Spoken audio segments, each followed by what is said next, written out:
You know, maybe in your family, you know, God wants you to be a loving husband, loving father. You know, here He wants us to be brothers. You know, He wants us to get our junk out on the table. He wants us to move towards Him, to react in obedience. But what does it look like? How do we boil it down to a practical level, especially when maybe we're not hearing, when God's not being crystal clear about what exactly He wants us to do?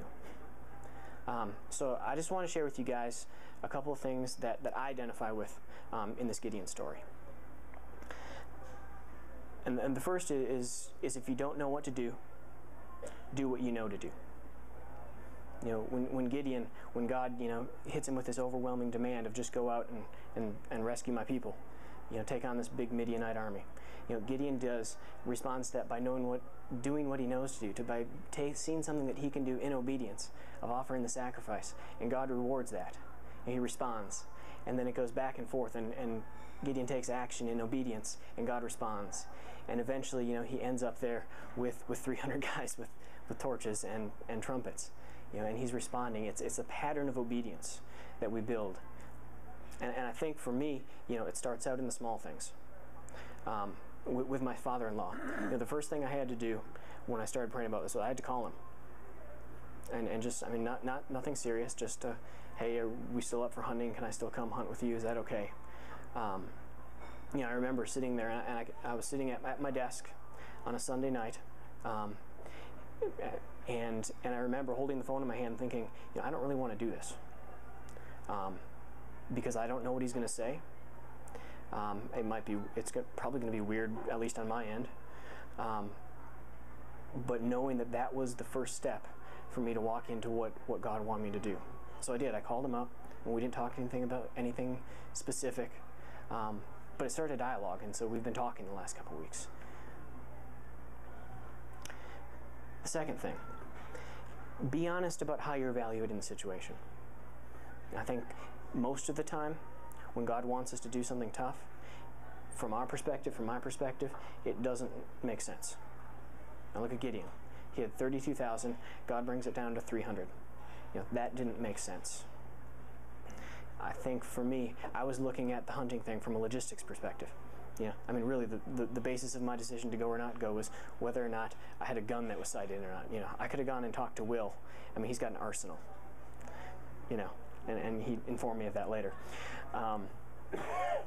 But look at how God wants you to make the decision, because I think ultimately it comes down to the fact that God wants us to make these decisions based only on one criteria, which is how do we put ourselves in a position where we are dependent on Him and Him alone.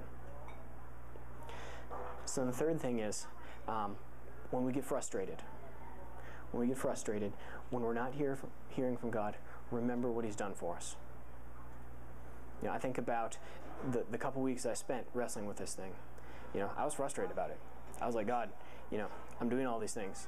You know, I'm on my knees praying. I'm talking to my brothers about it. You know, I'm saying, you know, what is it between you and me that you're not speaking to me about? You know, that got frustrating. So what do we do in those times? I think we have to go back and we have to look at what we talked about last week. Look at what the guys were talking about yesterday at baptism. Look at your life. Say, where have I been?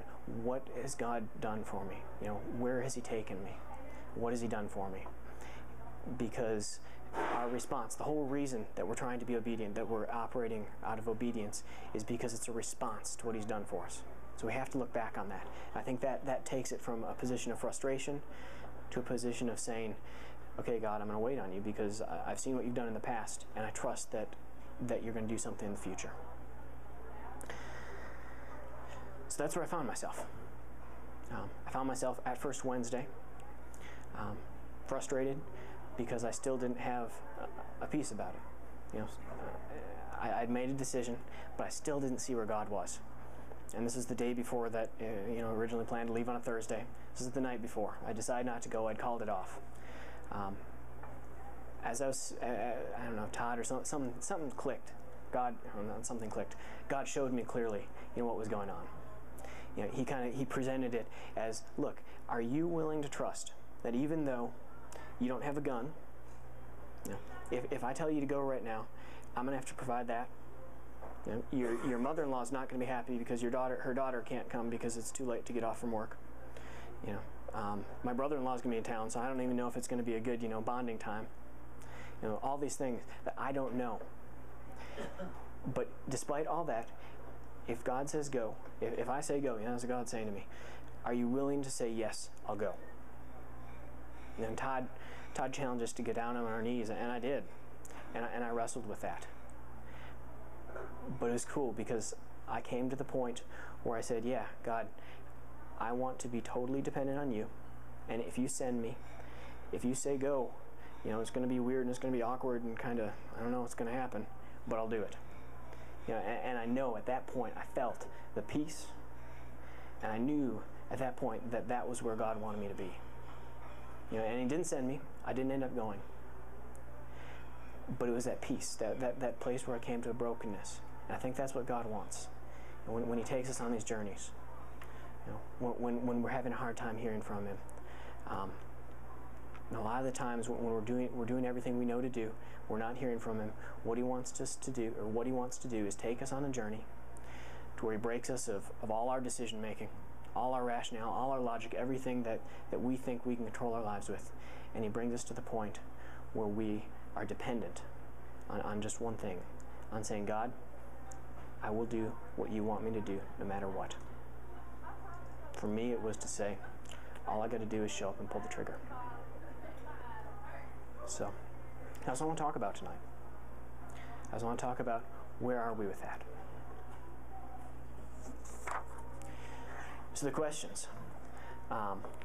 For you, what's the most difficult part of responding to God? Maybe it's you don't like what you're hearing, or maybe how do I know I'm hearing from Him? What He's asking isn't making sense, or I'm not hearing anything. And then talk about some places where you're having trouble hearing from God right now. Family, where to serve, what to do over the holidays, at work, wherever it is.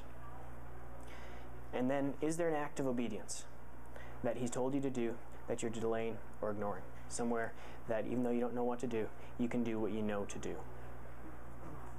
So, leave the crap in the parking lot. 1, 2, 3, go. It's about 9, so we're going to be wrapping up here. Journeys. Going on journeys together. So we're sitting at these tables, get numbers from guys. I don't know where you guys are at. I don't know if it's a journey. Maybe you're in a place where God is totally speaking clearly to you. Either way, it's we still got to follow Him. We still got to follow Him together. So for me this week, my father-in-law is actually coming to town this week, and so I'm spending the weekend with him. Again, I'd be lying if I said I was totally at ease about it, because I'm not. So I'd appreciate prayer for that, because it's a journey I'm on. And so far I've gotten up here in front of you guys and told you about it a couple times, and I suspect it won't be the last time. But I trust that God's in control. So that's what I'm hoping for you guys, is whatever it is, God is in control. Work together this week, get to a point where we are dependent on Him. And that's how we base our decisions. That's how we approach the situation. So